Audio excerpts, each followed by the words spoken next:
And what I'm hoping is with the new administration, we'll see the Marshals Service relinquish their role and allow Treasury to do the thing that they do. And I think that's when we'll start to see things make sense. And so to account for it's actually really simple. And this is one of the things we've done with one of the agencies already. This episode is brought to you by Proppy, which is leading the charge in putting real estate on chain. Proppy is a game changer. You can buy and sell real estate with cryptocurrencies using the Proppy platform, which is powered by a blockchain, of course, and they have a native token called Pro. And I've been an investor in the Proppy token since 2018. So Proppy is a licensed Web3 pioneer operating since 2017. They have facilitated over $4 billion in transactions. They're putting titles and deeds on chain. They use Coinbase for their crypto escrow service. So this is a great platform. And once again, they are ahead of the curve when it comes to putting real estate on chain. And they just launched a great campaign where you can earn some of the Proppy tokens. And it's simply by doing tasks such as sharing their vision video, signing up and inviting a friend, and much more. So if you'd like to learn more about Proppy, visit the link in the description. Welcome into the Thinking Crypto podcast. I'm your host, Tony Edward, and my guest today is Les Borsai, who's the co-founder of Wave Digital Assets. Les, great to have you on. Thank you so much for having me. I appreciate it. Les, you have a very fascinating background in the music industry and, of course, in the crypto industry. And I have a lot of questions for you and to get your perspective on how things are progressing now with crypto, especially as the United States is looking to build a Bitcoin reserve, digital stockpile, and much more. But let's start with your background, where you're from, and what's your professional background. Yeah, so I grew up in Los Angeles and at a pretty young age, I left home. I left home at 16 and I had to figure out how to make a living. And the easiest thing I could come up with at the time when I was a little bit older, 17 or 18, was throwing parties. And I would borrow warehouses and kind of put a party together and charge admission and charge for beer, even though I wasn't nearly old enough to drink at the time. And that ultimately rolled into being the first incarnation of what the rave culture would become in Los Angeles. And just by doing, I ended up becoming a concert promoter at one of the large concert promotion companies. And it did become the rave business. So, that's where the music business career started. And I kind of moved into every facet of it in terms of record companies and artist management and a lot of different tech, and music was a big thing for me. Yeah, and in your background, I read here you managed Winona Judge and Jason Mraz, which is really cool. I'm a fan of Jason. I saw him and play live in person. What was that like, managing artists like that? With Jason, my partner at the time was a guy named Bill Silva, who's a great guy, still friends today. And Bill discovered Jason, and we started a management company, that Bill wanted to start.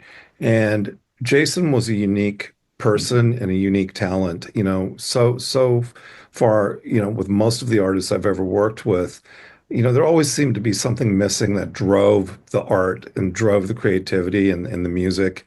And Jason, he wasn't chasing something. He was just this nice kid.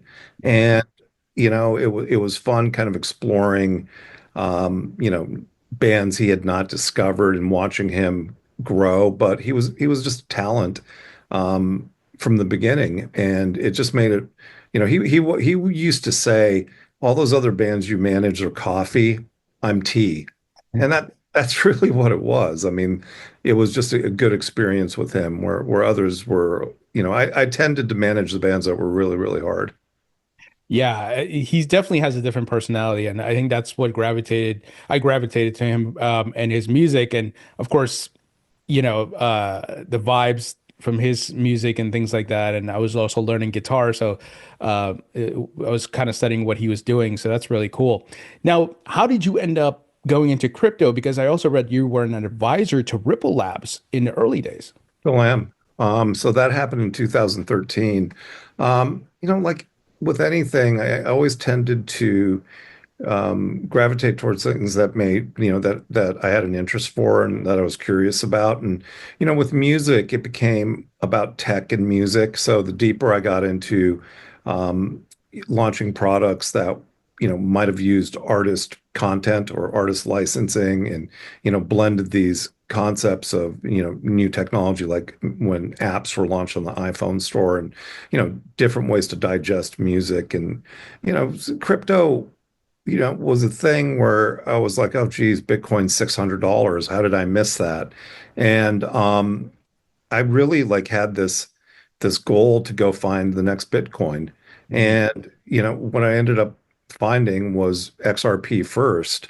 Um, Someone had built a wallet called PeerCover, and introduced me to Ripple and XRP. And at that time, it was just a small company. Brad wasn't even there. Chris Larson was.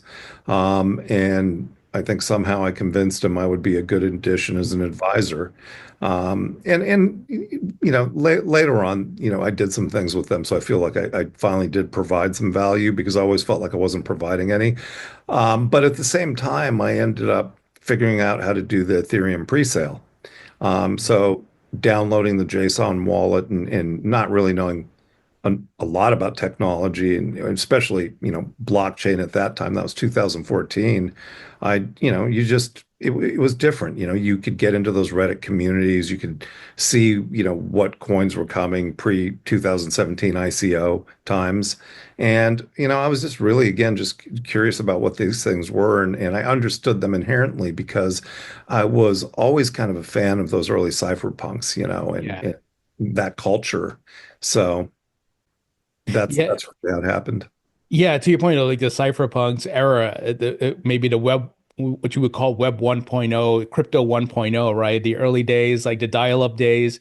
Yeah, There's a, I get a bit sentimental about Web 1.0 because I was doing stuff on the internet trying to take computers apart, and I kind of missed that early days. I kind of like what you're feeling. it was, look, the old BBSs and the phone freaking and all that.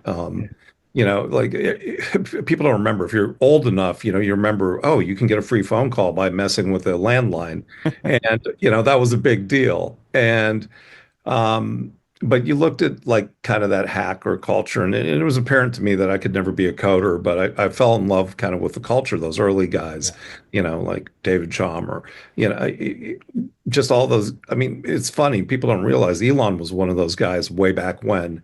And, Julian Assange, all those guys, were part of that culture and before that. And yeah, I just, kind of was really enamored with it. And I think it just really fit my ethos of, disruption and, not following this ordinary line that most people follow. And I think crypto offered a lot of that same kind of solution in a strange way. So, man, Les, you're an OG because I mean, an advisor to Ripple, got into the Ethereum pre-sale, right? And then tell us a bit more about your crypto journey from there. How did that evolve? Well, I think, with the music business, for a long time, I realized it was complex and it wasn't a business in a lot of ways. And you were really fighting for scraps and you were fighting for your artist, and the resource was just never there. Um, when tech emerged, and I remember I haven't talked about this before, but, South by Southwest was a really big deal for musicians. Mm, And there was a moment in time where South by Southwest became interactive. And I always loved the dichotomy of that because the musician portion was really pretty bare bones.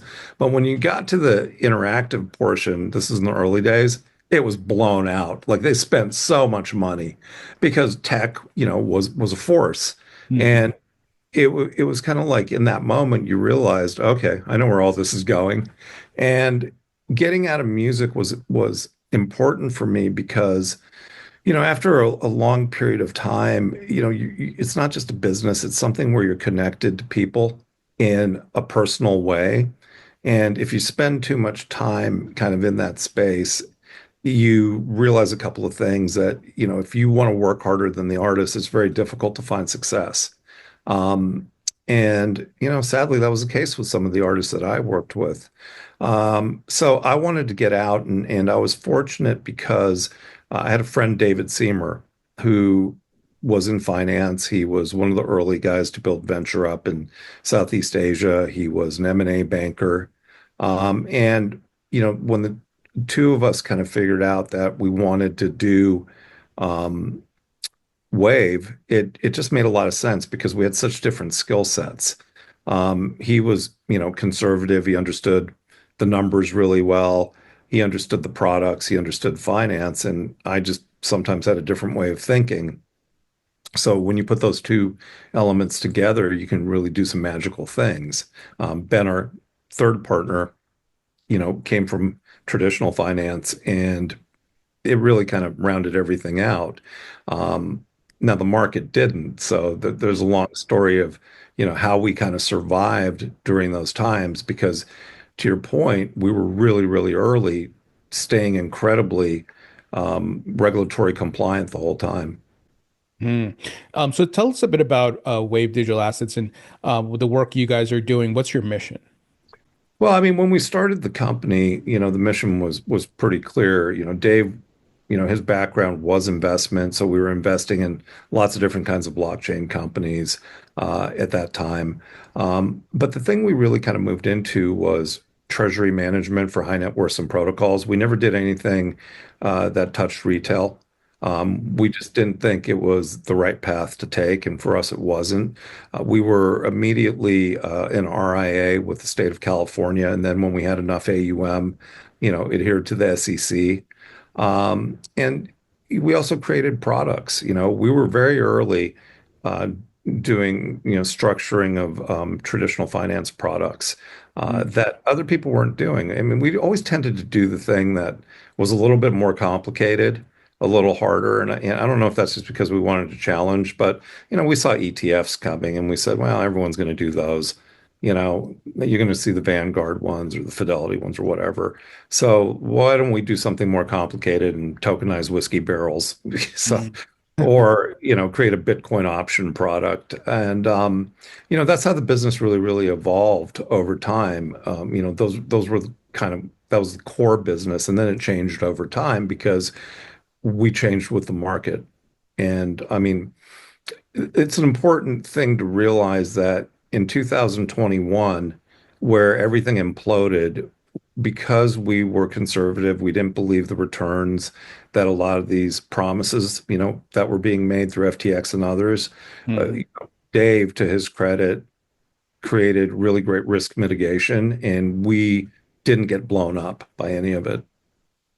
That's great. I mean, that you guys survived those cycles because it was pretty rough in 2021, to say the least. Obviously, going into 2022. Um, what are your thoughts on how things have changed? I mean, obviously, the industry has gone through an incredible maturation. Wall Street's here, TradFi's here, right? And all the names, BlackRock, Fidelity. Just this week, Bank of America's CEO says that we want to launch a stablecoin. Citadel Security said they want to get involved and provide market making capabilities and so forth. What are your thoughts on how things have changed? Well, I mean, I think it's the thing we've always been waiting for because, when we set up the company, it was always meant to be something that touched traditional finance. Um, you know, this administration in particular, having been in digital currencies as long as I have, it's really pretty amazing to see in a matter of months embracing, digital currencies changed everything. I mean, you may not think that today because of where the market is, but we've seen a lot of fluctuation in the market over a decade. But what has changed is, with the former regime and Gary Gensler kind of cracking down so hard, I was always incredibly concerned about innovation being driven out of the country. And that's exactly what happened. I mean, even with us, we were incredibly quiet about what we were working on and how we were working on it, um, because we just didn't want to be a target. So, you know, by being quiet, it really benefited us. Now you see with this administration, innovation staying here, a lot of opportunity opening up, and that's really what you want. You come from tech, if you embrace, a technology in the Silicon Valley or elsewhere, then a lot of people will dive into it. And I mean, look what's happened with AI. I mean, it's incredible technology, but now it's a staple. And digital currencies should be the same thing. Just based on all of the different verticals you can have with them. Yeah, for sure. And then you mentioned you guys were more institutional focused versus retail. So what type of institutions were you working with, like family offices, hedge funds, things like that? I could say we were more focused there, but I didn't say it was successful. Um, Okay. sadly, where we had a lot of success was managing protocol treasuries. And it's because we did take a regulatory approach. They didn't want, as an issuer, in many cases, they didn't want to manage their own treasuries. So we could do that. DeFi is a big focus of Dave's. So we could generate returns in a way others couldn't. And it was better than sitting, on these treasuries and not doing anything. So, today we manage a lot of those treasuries from the different kind of layer one protocols. For me, it was again a next step in understanding of what I'd want to do with government and, you know, before government bankruptcies, which is a whole nother big chunky part of the story. Mm. But what happened in 21 that really opened my eyes is, we wanted to go bid on this company called Voyager that had went bankrupt. Yeah. And, we lost to FTX. And I thought, geez, how'd that happen? Mm. And then FTX imploded and we bid again and we lost to Binance. And this was Binance USA. And I'm just like, Jesus, we saw the writing on the wall.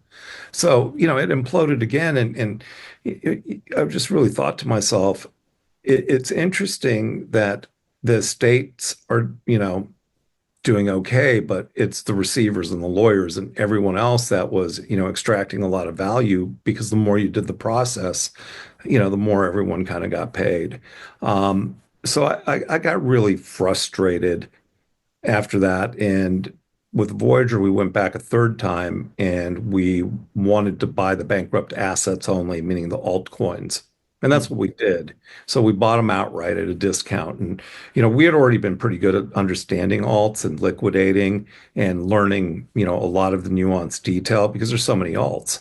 So it really, became our one of our superpowers for a minute to do these bankruptcies, and we did them all. We did everything from FTX to Prime Trust. So bringing it back full circle while the market imploded, we found a way to kind of go the other way, Mm. and that's really where a lot of my government thinking came from. Um, Although bankruptcies weren't government, there were a lot of aspects to the court system and how you dealt with it and how you dealt with alternative currencies that could be applied to the direction we were headed with uh, government. So how are you guys custodying the assets that you hold? Are you using a third party custodian? Do you have your own custody Yeah. services? So as a registered investment advisor, we have to use a qualified custodian, although because we have some venture exceptions, we could self-custody, but that's not our business. There are plenty of qualified custodians who've built up good, secure systems that we use. When we did the RFI and the RFP to win the business of the US Marshals Service, we actually partnered with several companies, and one of them was a qualified custodian. And that was a big kind of part of the approach we took with the Marshalls. There's so many. So to be clear, it's complicated. Coinbase won what they call Class One, which is under protest now. But those are for kind of Bitcoin and the big coins. And then there was Class Two through Four, which were all the alternative currencies. So what we were competing for was not what Coinbase was competing for. We were competing for the alternative currencies in Class Two to Four. The other difference is Class One had to be a large business, where Class Two to Four could be a small business. And if you go back and look at the dysfunction of the Marshall since 2019, you'll see that there were companies like Anchorage that won it and then lost it because of a small business exclusion because they turned into a large business. It's just such an archaic, ridiculous process. Hmm. Um, when we get started going down that rabbit hole. Yeah, that's wild. So you guys worked with the U.S. Marshals. Have you been advising the No, government in different ways? no. So here's, kind of what happened. So I decided I wanted to work on government, and government for me was more than just the US. It was, there's an international component to it.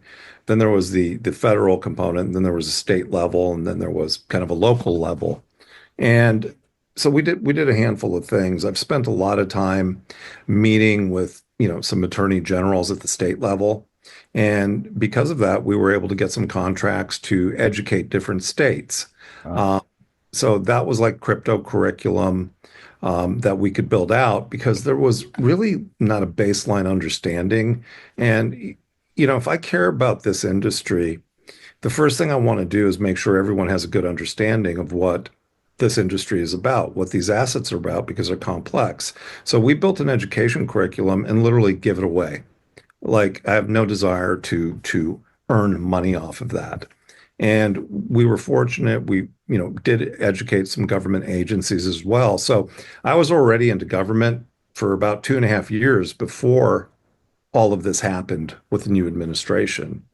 Um, and the second part is we did some software um, licensing and kind of redeveloping to help with the accounting of digital currencies. So that was the second thing that we did. And then mm, really, the ultimate goal from I'm not some charity, I do want to make money. But that's where, as a registered investment advisor, we have the opportunity to do so. So as we get into the reserve conversation, I can explain that a little bit more. But, where the US Marshal is concerned, they've been putting out this RFP to have someone handle cryptocurrency since 2019. mm. Uh, the way it started was who's going to custody it, who's going to track and trace it. And they never really thought about the management of these assets. And, if you have to follow a regulatory process to manage these assets, there's a good argument that you should probably be licensed to do so and have an idea of what these assets are. And, they really hadn't thought about it that way. No one has. I recently spoke at the United Nations in front of Europol in Austria, and it was the same thing. There were a lot of law enforcement folks there. There were a lot of people that understood how to track it or hold it. I mean, track and trace and, custody have been around since 2013. But there was no one to manage it. And think about it from a financial perspective of, if you have these assets, can they generate returns for the federal government, for instance? And those are the things that the government does with traditional finance companies every day. So why shouldn't they do it with digital currency? Absolutely. And with that in mind, just this past week, there was a report from CoinDesk that the U.S. Marshal Service, they don't know how much Bitcoin they actually hold. And they were saying this could be a roadblock in the United States getting a Bitcoin strategic reserve in place because it would be two-part, holding the existing assets they have in the reserve, but also buying. What are your thoughts on that report? Yeah, so I was in that article, and again, it's not because I have any competitive advantage here. It's just I've been doing it longer. The part of that article that's incredibly true is they don't actually know how much they hold because there's complexities in value. So, you have to ask yourself, are they checking? So let's be clear, they know how much Bitcoin they kind of have, but if you look at the way the US Marshal Service works, and we're talking about seizures right now, criminal seizures, Mm, well, criminal seizures that kick up to the US Marshal Service come from Secret Service, Homeland Security, and IRS Criminal Investigation Unit. And the IRS Criminal Investigation Unit is probably the biggest percentage of what seizures are today in the federal government. Silk Road is part of that. And, then you have another side. You have the FBI and ATF and DEA, and, a lot of that kicks up to DOJ. And then DOJ has a relationship with the Marshal Service. So, okay, so now you have five or six, seven agencies that are all doing seizures. So you also have pre-forfeiture, post-forfeiture. So that the marshal was tasked with making the decision on liquidation and who's going to manage the process. So they have no one in place to manage the process. So with the way they do things, because you have all these agencies sending their assets to the Marshal Service. Well, how are they going to account for it all? Because we're not even counting the states. The states also do federal seizures. So again, through those agencies, they do these seizures. They send them to the US Marshal in some cases elsewhere. And, you know, there's something called equitable sharing that happens with the states, meaning on a federal case, they're doing splits with the federal government. Hmm. Well, those splits are different per case. Do you see how it gets complex when you're trying to figure out, well, what am I holding? When certain states don't even know if the wallets are empty or not empty. They'll go into court and say, I need to get a seizure order, or if, I need to freeze these assets. They'll freeze them in court, and they think that that might have froze them, which it, of course, did not. Yeah. It's digital currency. And so when you have all of these different things that take place, and then it's landing, at an understaffed agency that doesn't understand money in the first place, the true answer is it needs to be moved to Treasury. And Treasury, they have an agency in Treasury called TOF, Treasury Executive Office Asset Forfeiture. And that agency has an MOU with the US Marshals Service to allow the Marshals Service to do this. And what I'm hoping is with the new administration, we'll see the Marshals Service relinquish their role and allow Treasury to do the thing that they do. And I think that's when we'll start to see things make sense. And so to account for it's actually really simple. And this is one of the things we've done with one of the agencies already.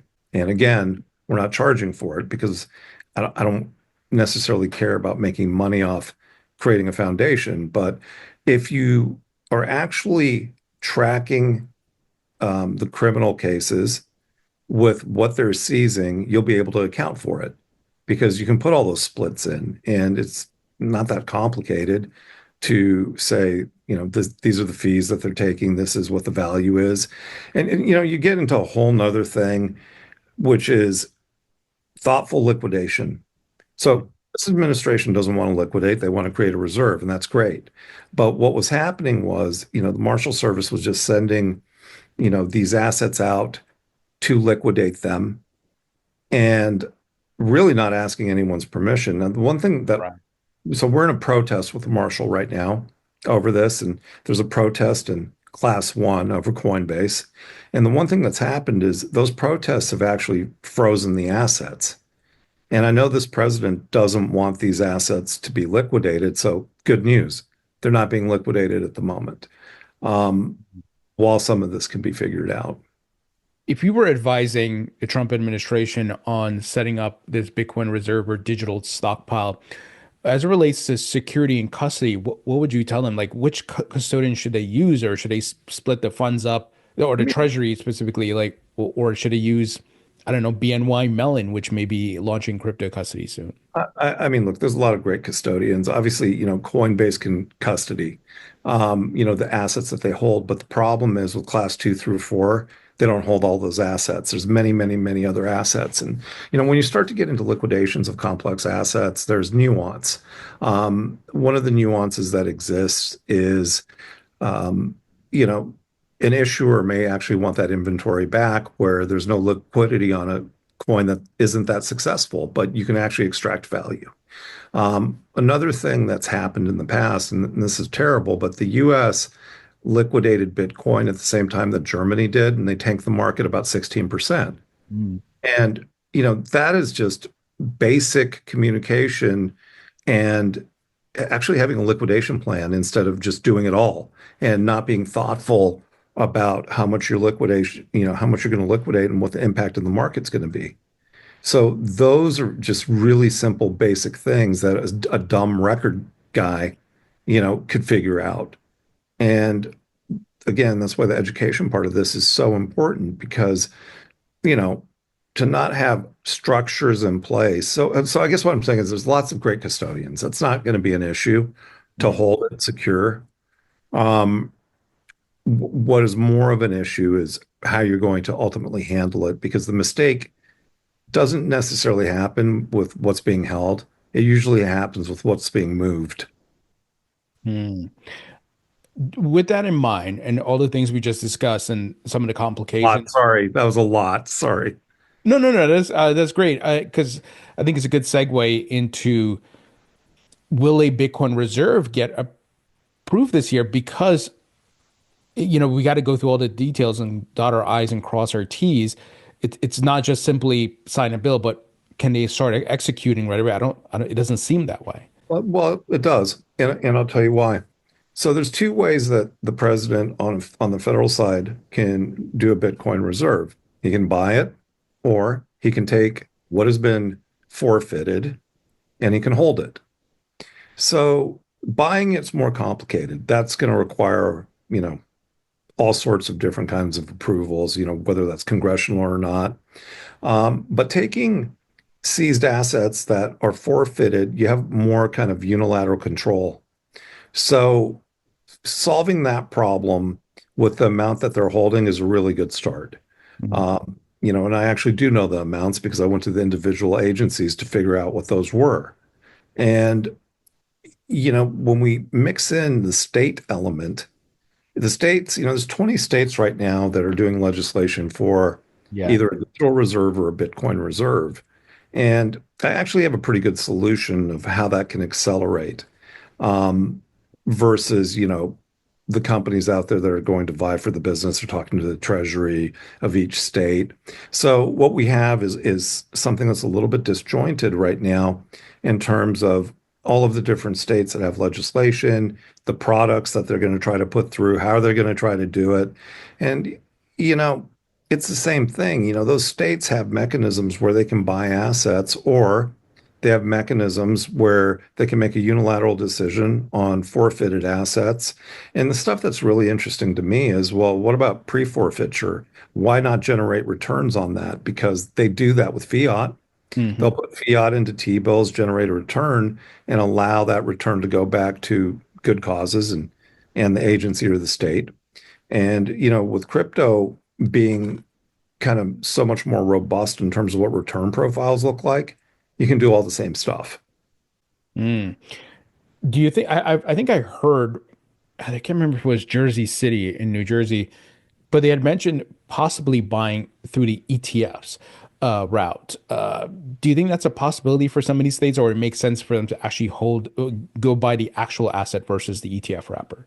Well, I mean, look, a lot of these states already have relationships with, whether it's through their pensions or other kind of vehicles that they have, that they've been doing that for a long time. So they already work with BlackRock and those folks. So, that's what they understand.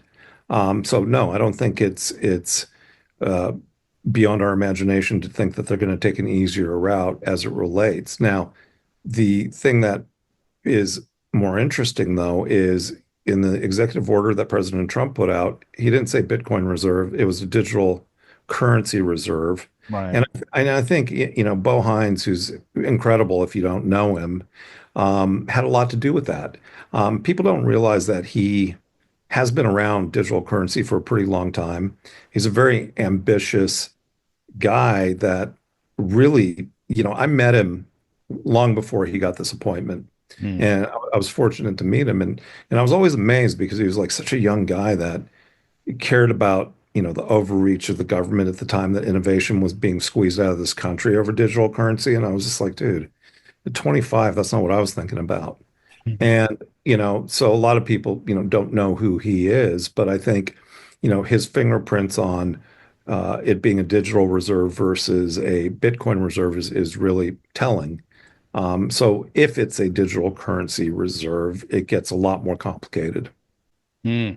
Now, with the buying, right? I can't imagine the U.S. government's going to buy. Let's say the legislation gets put into place, they're going to buy at the top of the market. I'm assuming they would look to I, buy at the I don't bottom. know. I don't know why they buy. They hold $20 billion in crypto today. Oh, so let's say, but So, but so beyond Bitcoin, let's say Ethereum or other stuff, right? yeah, yeah. Would Well, I mean, look, you got to remember too. There's lots of different pools of capital Mm, in government. So, and there's lots of different kinds of strategies. You have to remember though, with government, they're not that concerned about the upside. What they're concerned about is the downside. Mm. Uh, depending upon how they're going to approach this. And, you know, I don't know the history of Fort Knox and the gold reserve very well. I don't know how all of that, whatever's left, was accumulated. But the way government works is they take mechanisms that they understand and they redeploy them. And that's a good way to look at this. This is just another asset class. The Mm. same way, selling real estate or boats, from seizures. This is just another asset class. So what they'll do is what they know how to do. And, they have enough kind of people around them and David Sachs Right. and Treasury's brought someone in. You see all of these different agencies gearing up with professionals that are pro crypto, and that'll have an impact. Yeah, for sure. It's amazing. I still have to pinch myself that we have a pro crypto president, the most pro crypto Congress, like you said, Secretary of Treasury, Scott Bessent, a White House crypto czar, on and on and on. It's incredible. It seems like everybody recognizes that blockchain is the future. Yes, we talk about Bitcoin and the assets that run on them, but it's the blockchain infrastructure. And we're going to be in a multi-chain world. They're launching stablecoins. They're going to put, well, the US dollar is already on the blockchain, but they want to make it more prominent because that could help in the US dollar reserve currency status, maintaining that status. What are your thoughts on the boom of the stablecoin market and, legislation possibly coming this year? I mean, again, all of it was well, I won't say it was expected. I think we just hoped for it. Mhm. And, if you take a look at, you know, the stable, I mean, it's just a natural thing to think about. And, um, how it all comes together and how it all plays together is really the part that fascinates me because you're also seeing that at the state level. Mhm.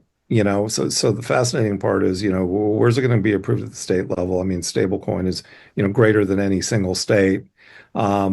So, I've been much, much more focused kind of on the operational process of how all this is gonna happen. And I think that's a little bit of differentiator because I'm, coming from a business like the music business that had so much chaos and you had to make sense of it. This is, my bread and butter. I Mhm. love how broken everything is because with a pro crypto administration, you're now able to hopefully figure out solution. And there's just so much opportunity out there that people, aren't thinking about. And I don't know that there's lots of companies yet that are seeing these new opportunities because look, we're talking about stablecoin, legislation. We're talking about criminal seizures. We haven't even really moved into civil seizures yet, and the assets, the digital assets that are going to be seized from, non-payment of taxes and things like that. And, you Mhm. know, how's that going to play into what the government holds? And then you have the global perspective on all of this, and not just the competitive nature globally, bringing innovation back, but you have these huge seizures all over the world too, that need to be dealt with. And the more it's dealt with, the more important those currencies will become. You mentioned the music industry. Yeah. I want to get your thoughts on how you think Web3 blockchain tech can help improve things and maybe give some power back to the artists, where they can control more of the rights, get more rev share, all those things. Because there's a lot of streaming online, and with blockchain tech, you can do micro payments, and maybe these artists are launching through a platform that's blockchain enabled, and there's more transparency, accuracy, and more visibility for everybody on what's happening. In theory, all of that sounds wonderful and is. And there's been plenty of, let's just say there's been plenty of people over, throughout the years, going back to things like Top Spin that Ian Rogers had done, that created better solutions for artists, and every single one of them failed, Hmm. other than the streaming services. And you can argue that the economics of the streaming services don't serve the streaming services. And when there isn't, um, an even kind of opportunity for economics with technology being built, then that imbalance creates lots of problems. So the gatekeepers of copyrights are still, publishers, or you see all these big publishing catalog sales, for licensing, and the labels still have a lot of ownership. And the problem is if the artist doesn't own it, then what? You're still going to all these third parties that are writers on compositions that you require approvals from to do a lot of this. So if you can't get the approvals, then how are you going to deploy a technology if the technology you're deploying isn't going to the person that cares about it, the artist? It's going to someone who owns those assets that it may not be in their best interest to be transparent. It may not be their best interest to find a way to look. I mean, I'm not saying that those folks don't want to make more money for the artists. Of course they do, as long as they can make more money. Hmm. And anything that is worth it takes investment, time, and innovation and commitment. And sadly, if an artist doesn't own what they're going out there to try to innovate on, they may not have the passion to do it. And by the way, only, when we looked at the launch of Tidal, for instance, remember all the artists coming together? Yeah, well, I mean, okay, it ended up being another streaming service with higher resolution files. I love using Tidal, but that's because I love music and at a higher rate of, kind of with the audio that I listen to. But, when we look at the broader scope, let me back up. The thing that Steve Jobs did that people don't give him enough credit for that was so amazing is he brought the labels and publishers together Yeah. to launch, an iPod. And without that, it doesn't work. So it's not that they wouldn't adopt great new technology with digital currencies or blockchain, or, using treasury, from a crypto launch to redeploy, in a democratized fashion to artists. That'd be great. But who's the guy that's going to put all these people in a room that are the major copyright holders and artist owners to say, let's do this collectively? Even when you license out a simple composition that multiple publishers own, there's problems with the splits. You have this thing called most favored nations. Everyone wants the same amount. So you really see a business that follows templates that have been in place for a long time versus innovation and kind of out of the box thinking. I mean, what's the last innovation we've seen from a record company, Mm. Can't think, but right? yeah. So there was a time where the record companies did vertical integration, and they were the technology, they were the artists, they were the recording, and they were the distribution. We don't see that today. We see third-party companies building technology, and we really haven't seen much since the streaming services, and that changed a lot. But, where is innovations in music? Do you think though, like, and I just think of myself as a creator, right? Where I create this content, I'm interviewing you, I own it. I'm not going through anyone. I'm just publishing on a Yeah. platform that I can monetize, have sponsors and things like that. That 20 years from now, when the web monetization model has changed and kind of like what the Brave browser is doing, right? You're getting rewarded with a token for your activity, kind of flipping the model on its head. That I'm a new artist, because we're in a social environment, a more digital environment. I don't need to go through a label or anyone. I'm not saying that they shouldn't, but just it's just the way the things are because of the disruption of the technology. I can publish directly, the streams and everything, all the tokens go back to me. I own the IP and all that, and then I can sell NFTs and other things or whatever it is that give you access, special access, NFTs with utility, and I can earn that way. Like I'm talking Yeah, 20, 30 years from now. no, there's no question. But again, there is going to be power in the company that allows you to do that. And what we see is, for what you do, look, you're a unique voice. You don't have co-writers. You don't have, lots of different investors in what you do. So as an individual, sure, you can go do all of that and really monetize. But the thing that makes music so great is catalog. Mm, And if I sit for a day and listen to music, I can listen the whole day and not get through everything I want to listen to. mm, You don't have that scale with individual creators, doing these models because the ownership of most of that catalog that I've listened to is owned by someone else. It's not just indie artist. And that's where it gets problematic, because you need to have the scale for it to be successful. And yeah, I mean, there's lots of technology throughout the years that really were focused on the community of indie artists that owned all their rights, but you didn't get the stuff you wanted to listen to. That's what made it so hard because it wasn't connected to it. yeah, that's a great point. Yeah, the catalog aspect. It's interesting. I'm fascinated to see how these industries get disrupted with this technology and what happens. And oftentimes, like we have ideas of what it may look like, but it just depends what the consumer wants, right? And what they gravitate to. Well, and the consumer continues to listen to catalog, because consumer feels nostalgic.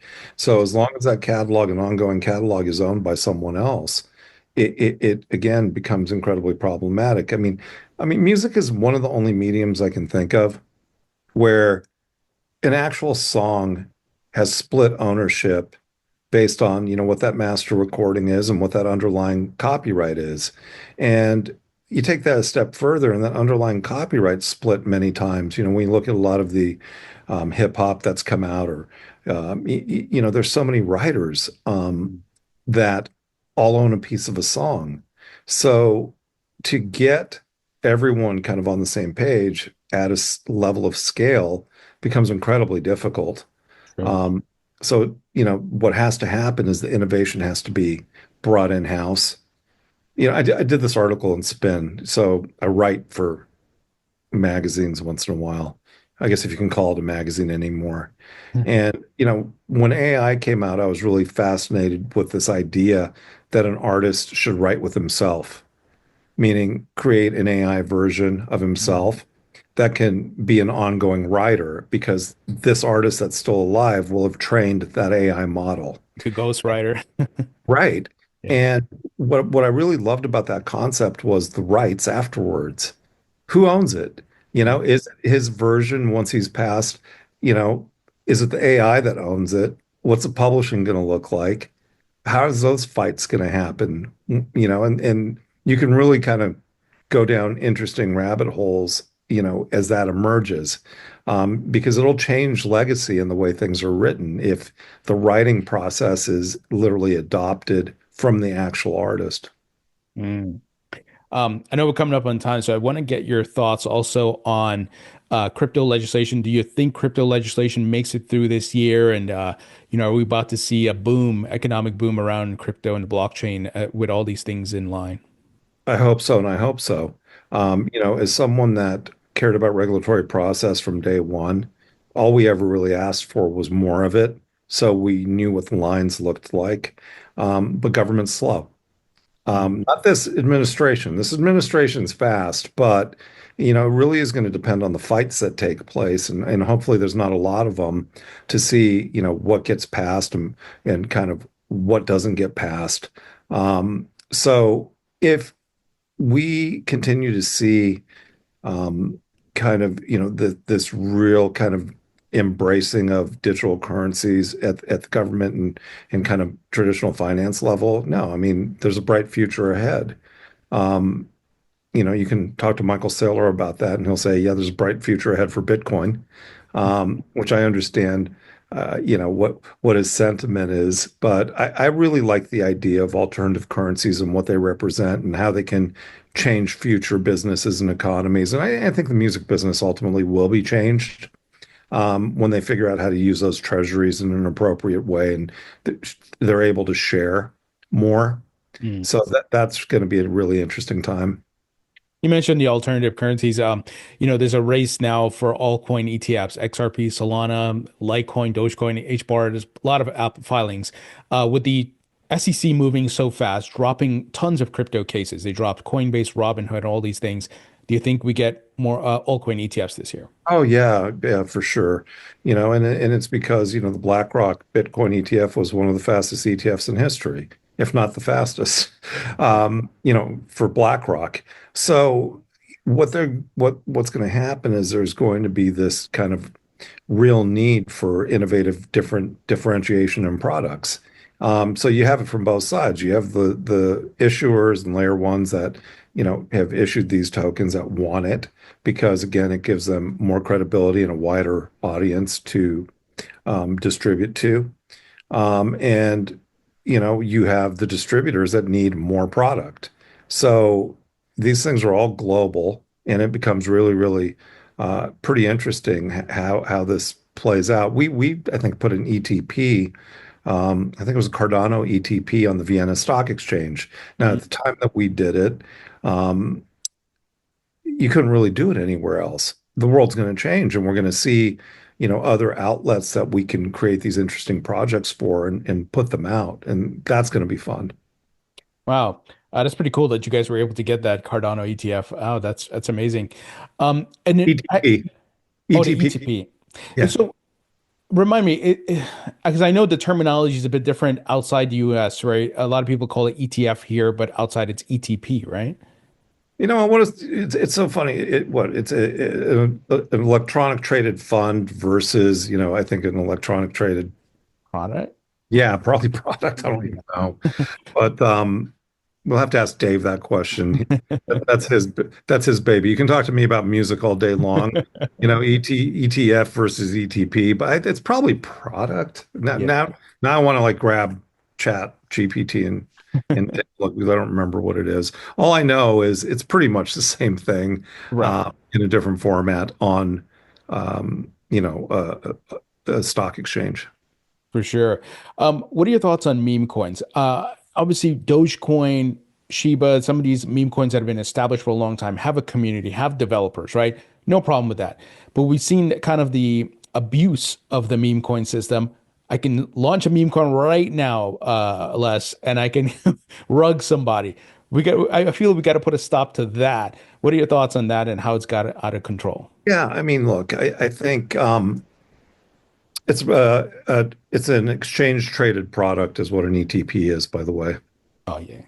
Just close that topic out. Look, I mean, the meme coins are funny. They're not securities. There's no intrinsic value to them.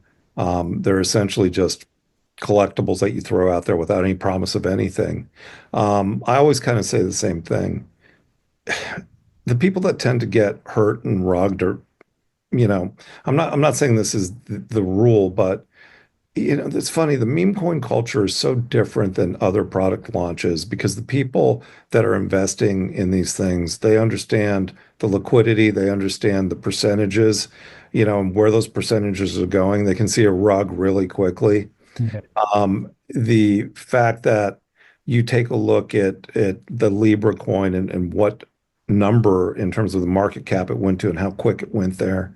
Um, I think people just have to be really, really careful about what they're investing in and understand the context of it and who's behind it. And, in every industry we've ever had or, seen emerge, there's scams, there's bad actors, there's criminals. And I don't know that meme coins are, uninteresting. I think they're kind of interesting. And I think the underlying dynamics behind dexes that list them like Meteora and Radium and Pumped Up Fun. I think those are really, again, interesting, innovative businesses that have merged, and the decentralized aspect of it is also interesting. So, it's terrible that people are getting hurt and there's bad people out there and there's confusion, but at the same time, it's not that different than 2017 when we saw the ICOs. Right. A lot of people made a lot of money and a lot of people got hurt. And that's not good that people are getting hurt by any stretch of the imagination. But, I think you just see that where there's opportunity and lots of money, you're going to see people get hurt. It's a great point. I was actually talking to someone earlier that this is this generation's penny stocks, the boiler room guys, right? it happened in the stock market. It's just, it is what it is. Bad actors come in every asset class and industry. Dude, you remember like when the internet launched, you had all of these domain squatters, Yeah. and they were making fortunes stealing, big domains and selling them back. I mean, it was like a form of like electronic blackmail. Hmm. And you're just always going to see it when there's new businesses that, are emerging, and it's really unfortunate, but I don't think you can kind of stay hard and fast. I have lost money in lots of scams. Oh, not lots, a handful over the years. I've been pretty careful, but there's been the occasional email I've clicked on where I'm like, shit, they just dumped that NFT and there's no getting it back. Right. And it was an email that looked perfect, and it's like, oh, okay, I'm going to be twice as careful next time. And I mean, that's how sophisticated a lot of these scams have gotten. Hmm. Yeah. I think just educating people is a big part of it. So hopefully the industry can start ramping up on that front, with regards to meme coins. All right, Les, I know we're really up on time, but so I got some wrap up questions here for you. First, if you could create your own metaverse, what would the theme be? Oh, I mean, I think I'd probably incorporate AI into it. I think I have an easier time with technology and machines than I do with people. So it would probably be surrounding myself, uh, you know, with companionship through AI in my metaverse and a lot of alone time. Would you be like the first person to order a Tesla bot? Yeah. I don't know. Maybe so. Yeah, I've had a couple of Teslas, and I kind of shifted gears on Teslas, but I can't keep thinking about, I'm old, so there's this television series called The Twilight Zone, Yeah. and I keep thinking about the one guy who ends up in the world by himself with all of the books, and he breaks his glasses, Yeah. and I'm thinking that's kind of my metaverse, probably with the way I look at the world. Yeah, I love the Twilight Zone. I shouldn't have probably been watching some of them when I was younger, but great show. Rapid fire questions. Favorite food? Oh boy. Favorite food. That is so tough. Kids meals. Like little hamburgers or spaghetti and meatballs. Favorite musician or band? Um, I really like a lot of the British stuff. The Jam is someone that, Paul Weller's kind of prolific songwriting. I'm also really kind of inspired by some early blues lately. There's a guy named Brownie McGee that influenced Bob Dylan that I like a lot. They used to play with a guy named Sonny Terry. So a lot of kind of yeah, blues and funny enough, the Jam kind of was influenced by that. Nice. Favorite movie? I like the usual suspects a lot. They had this really evil Hungarian character, and because I'm Hungarian, I think I kind of relate to it. Nice. Favorite book? That's tough. If we're talking, you know, universe and spiritual, it's probably Untethered Soul by Michael Singer. If we're talking about nihilism, it's probably Choke or Fight Club by Chuck Palahniuk. So, And then when you're not working at Wave, what are you doing for fun as a hobby? you know, it's not like specific usually. It's usually I get focused on something and that's the hobby, whatever it is that I'm focused on. And I think computers are great for that to go down those rabbit holes. So I'd say it's a rabbit hole that's the actual hobby and not the hobby. Les, pleasure chatting with you. Really appreciate your insights and knowledge. And we'll have to have a part two of this as things progress with Web3 and music and much more. But thank you so much for joining I me. appreciate you doing this. Thank you.